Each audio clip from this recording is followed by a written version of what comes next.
Hello. Recently, the journalist and historian Paul Johnson passed away, and I do wish to take the time to remember him, thank him for what he has done and all that he's written over the years, and also to point you to several of his books which I recommend right now.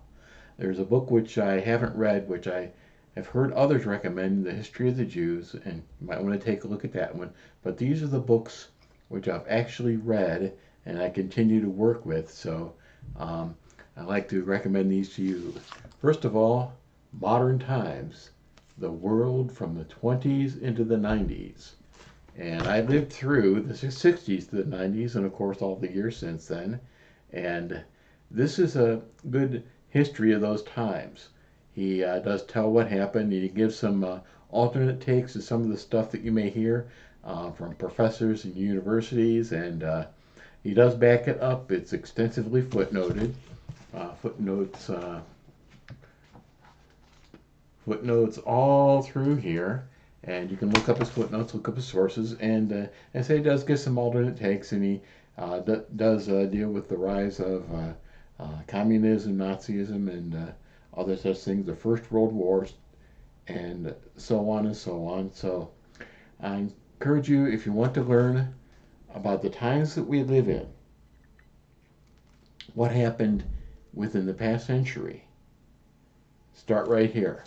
And again, extensively footnoted. And I do obviously um, refer to it and put marks. I've discovered these little tabs are better than writing a lot of stuff, although I have written extensively throughout the books, put my own underlinings and highlightings in there. So, um, yeah. So it talks about World War II, post World War II, Reagan, Thatcher, etc. So um, you might get some alternate takes and the Soviet Union, what was happening in the Soviet Union. Jordan Peterson has talked a lot about that, so you'll find that they agree on a lot of things because yeah, the what was happening in the Soviet Union, it was bad. Communist China, Chairman Mao. So you get a historical view of ideologies, history, great personalities, etc.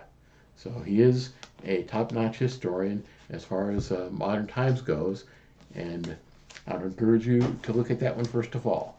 Second one, Paul Johnson, Intellectuals.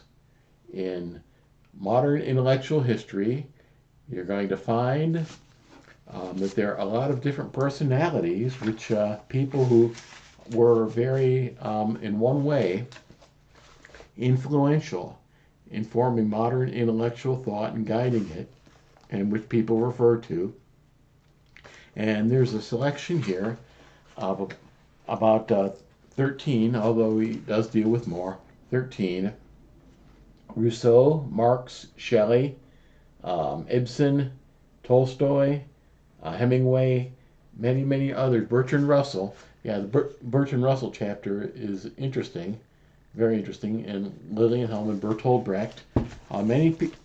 I had never heard of Bertolt Brecht before I picked this up, but he does talk about their lives, shows what they said, what they believed, and how inconsistent they were, and troubled people very, very much. How consistent they were with their ideals, the stuff that they uh, put forth, and how they often really didn't live out what they said, sometimes falsified things like that, and how many of them were troubled by immorality in their own lives, alcoholism, drugs, and there were some very troubled people. So their own lives do have bearing on the philosophies that they come up with. Yeah, I'm not for ad hominem attacks on a person, but the validity of what they say is influenced by how well they themselves were able to live it out. So, intellectuals is the next one. The last one is one which is near to my heart, but it's something which I haven't finished off yet. Art, a New History, Paul Johnson, very extensive, a lot of pages here. Um, Almost 750 pages, goes out to about Um, 750 pages here. It goes throughout the from cave paintings onward, and this is one which I've not read through nearly as much as the others. Again, I'm still working through it myself, but art is something which has appealed to me much more over the years. That I do believe that my own education was insufficient in appreciating many of the great artists. Spent some time in Cleveland Museum of Art, some of the other art museums, and it was a lot of it to see the works of art and visual art. We are visual creatures. We got these things right here. We do see, and the images that come out in paintings and sculpture and so on. Photography. I do like photography myself. Done some photographs myself. So what we do with that to express ourselves, to show the world outwardly, our inner world. There's a real history of that, what that's meant over the years. And so I'd encourage you to consider art a new history. Paul Johnson, again, he does keep his own take on stuff. And you'll have to understand that. But if you disagree, make it reasonable. Make it reasonable as you would with anyone.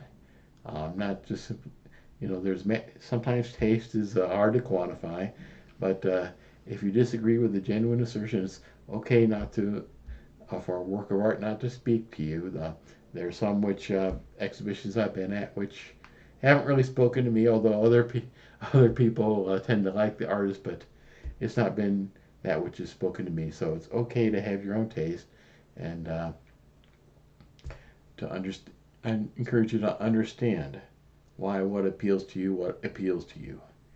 And I don't know what you're doing day by day, but if there is an art museum nearby, get the book, go to the museum, go to museums on your vacation. If you hit New York City, spend 1 or 2 days in an art museum, for example, for a vacation, or hit the major museums, the National Gallery of Art, Washington, D.C.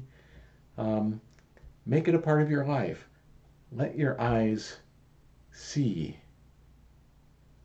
Visual thinking, work through the images.